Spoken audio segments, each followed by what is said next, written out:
And that's the problem. That's the issue. My apologies. I ran into another gremlin today, so again, my apologies. Thank you, Rooster. Yeah, that helped a lot. I apparently never ended the stream from Make Hogue Money, so I got stuck on that. Now we're in. All right, well, it's another safety tip for me for doing this. Welcome to the market reflection Monday, the 6th of February. We got that out of the way for the week. Now everything else is going to run smoothly. So I was excited about coming to make or to the reflection today because there's a few things that happen in the markets today that I noticed that a lot of folks probably didn't necessarily notice. And I think they're going to prove to be important as we continue moving forward through the week and as we go through as the market turns. Kevin, thank you for reminding me of that. I do have some gremlins here sometimes. So, equities did end up finishing lower. The S&P is about 23 points unofficially, about 0.5%. NASDAQ down 107 points, approximately 0.8%.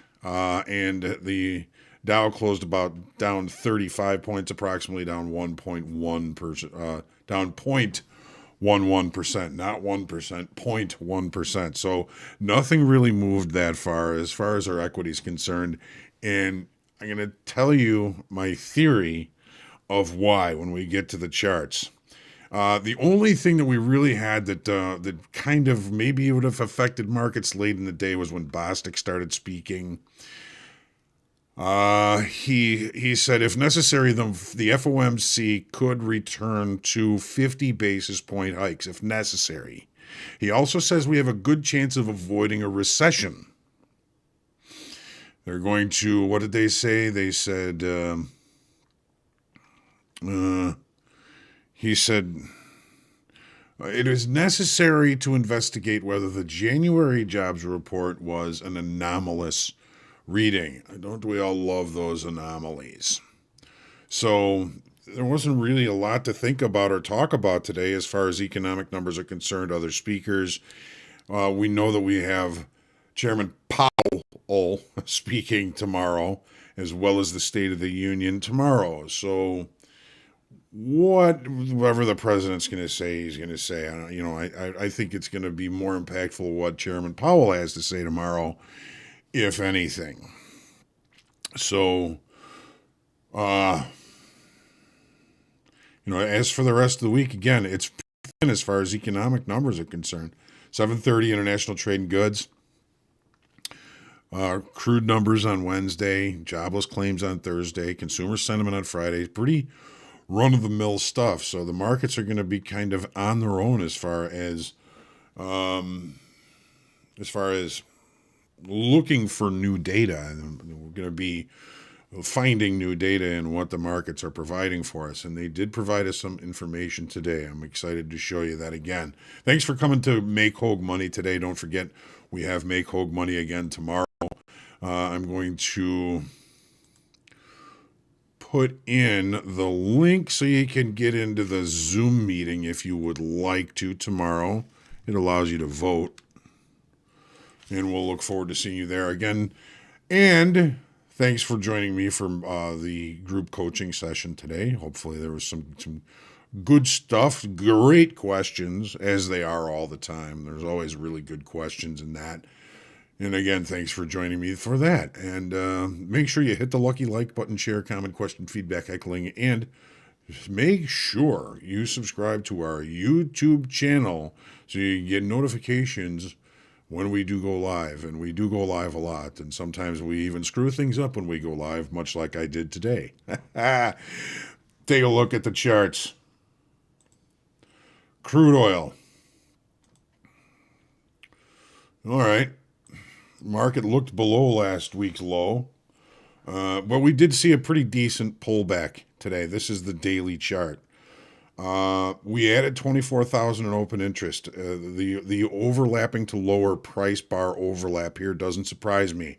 We got a little bit of a pullback today. I think we're still in short time frame downside structure.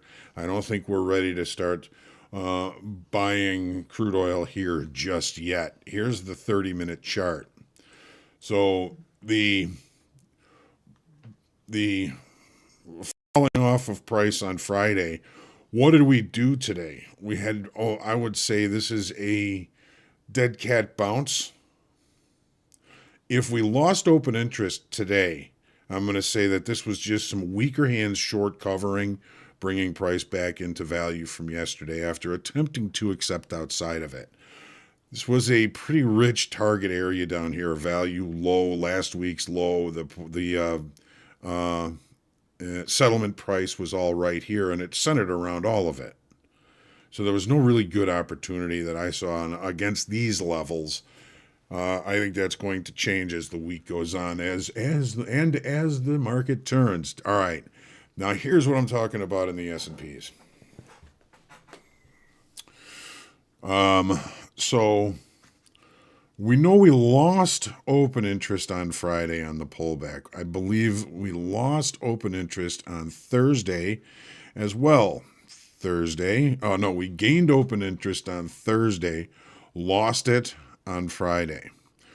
The fact that we lost open interest on Friday, we did put some excess here on Thursday. We added open interest on Thursday, lost some open interest again on Friday, lost 3,400. Not tremendous, but we didn't bring in new sellers. So what did the market do today? It fell into range. Now, there's probably a million reasons why we can say that the market fell into range today. Market opened lower, closed the gap, rotated lower, came up, closed the gap, rotated all day long. If we had seen a larger increase in open interest off the highs, I would think that the market would be much more prone for continuation to the downside, but we didn't see a whole bunch of open interest. I have no idea what to think about open interest today. It's a range-bound day. The initial balance, the first hour of trade, was extended on both sides. It looked up, couldn't close the gap. Rotated lower, took out the low of the initial balance. The auction failed. Buyers came in, pushed price all the way back up, pushing price all the way up to close the gap. And then all we did the rest of the day was rotate. High to low, low to high. High to low, low to the center. Very even bell curve. Every 13-minute, half hour traded to the point of control today. I think 1, 2, 3, 4, 5, 6, 7, 8, 9, 10, 11, 12, 13. This is a very prominent point of control. The market used up a lot of energy in two-sided trade today. Change is coming. Change is coming. Again, lost open interest on Friday, gained open interest on Thursday. Range bound, gaining open interest, lost open interest on Friday, long liquidation, not new sellers. We didn't bring in new sellers today either, although Delta was relatively negative by the end of the day. Well, what does that tell us? Minus 8,300? Well, with all that aggressive selling, why didn't the market move lower? Somebody there? Some buyers? Maybe. We're going to have to wait and see. Take a look at the NASDAQ. Okay, NASDAQ did add open interest on Friday to the downside. Or was it? I mean, it's an inside day. Still excess here. December high here. We are still holding above that. We're not in the S&Ps. The S&Ps is the broader index. Well, if you will. You look at the 30. So again, similar situation. I mean, overlapping to lower, sellers trying to push this market down. You see the kind of personality where it changed from Wednesday, where we finished the day at the high. Thursday, we looked higher and we couldn't hold it. We did close relatively well. Friday, we looked higher. We couldn't hold that. We were having trouble holding rallies. Maybe the market got a little bit too long up here. But this consolidation here is going to do a lot to even inventory. And again, it didn't continue the move to the downside, which is, something I would have been looking for. So what doesn't happen is equally as important as what does. All right. So that's one thing that I was going to show you. The other thing is,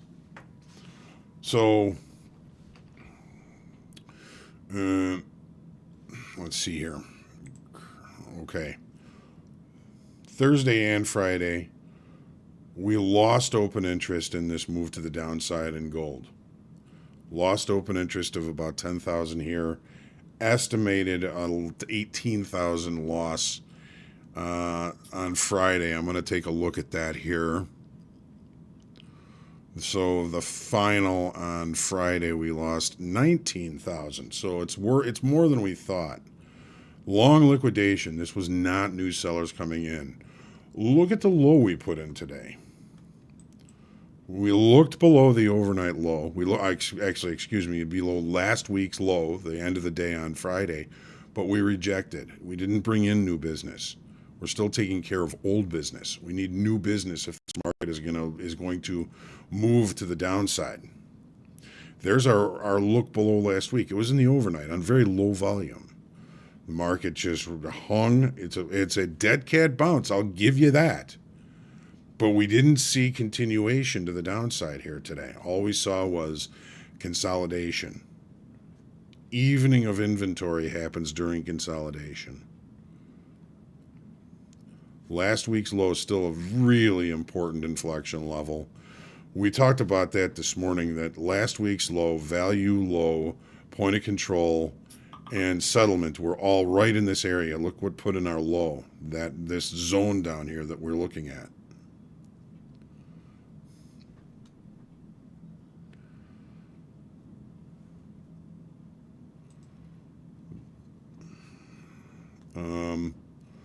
So, what's the profile look like?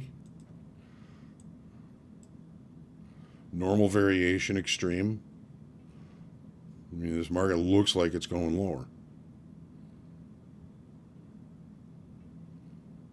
But it didn't do it very successfully today. Did not do it very successfully today. Excuse me. Here's the euro. Okay. Euro also losing 8,000 in open interest to the downside. Excuse me, but testing down to weekly kickoff low. Is this going to accept or is it going to reject? So a two-stage market state break. We've taken out the low of this trend line. Now it's weekly kickoff that we're wrestling with. Now here's the 30-minute. So we still have, going to say, long liquidation down to weekly kickoff support here. It's a B-shaped profile. Look at the TPO. B-shape. Not very confident. Several anomalies. And these anomalies don't occur when a market is very confident in one direction. We still had kind of anomalies and holes in Friday's session too. We just didn't get there to close them out. Weekly kickoff low may be supportive. The 10-year, the one market that we did see a bunch of open interest come to the downside on Friday, was the most successful on its downside continuation and breakout today. Here's the 30. Unfortunately, most of it happened in the overnight. But we did not want to fight continuation in this market. Got quite the gap here with weekly kickoff low right in the middle of it. Take a look at the... This looked just like this morning, or relatively close. Are we putting in a bottom here? Are we getting close, Kevin? $2.34.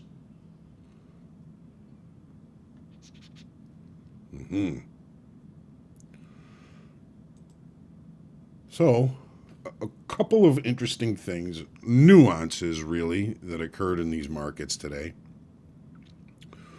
We're going to see how they treat us tomorrow morning. You got to see how these markets respond overnight to see what kind of expectations. I don't know. You know, we've got the State of the Union tomorrow night, which I'm sure is going to be entertaining at least.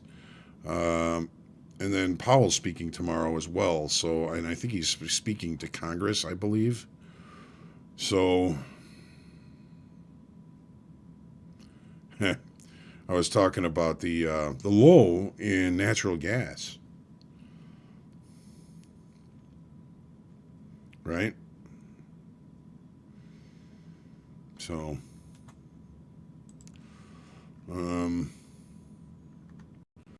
so on this day in 1952, Queen Elizabeth becomes the queen when George the Sixth dies. I think she was a good queen, from what I know. I don't know. Arthur Ashe dies today in 1993. Of Mice and Men is published today in 1937. Steinbeck. 1911. Ronald Reagan was born today.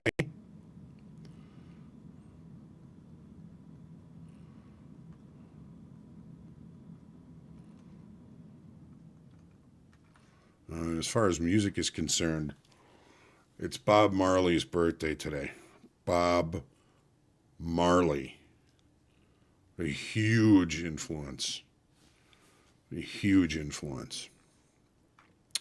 Richie Hayward's birthday. He was the drummer for the band Little Feat. If you've never listened to Little Feat, check them out. Natalie Cole's birthday is today. Happy birthday, happy heavenly birthday, Natalie Cole. Axl Rose's birthday today. Rick Astley, Never Gonna Give You Up. Rick Astley's birthday today. 1971, Led Zeppelin announced a small UK club tour, which would see the band playing universities and small venues with ticket prices at 12 shillings, whatever that is. They just decided they were going to do clubs and forget about the money in the big concert halls for a little while. Man, do I wish I was at one of those. I don't know. 2014 Nirvana's Smell Like Spirit was named the greatest song of all time by something called NME. I don't know what that is, but it is a good song. I don't know if it's the best song of all time. Forgive me, but I did not watch the Grammys. I did not watch the Grammys.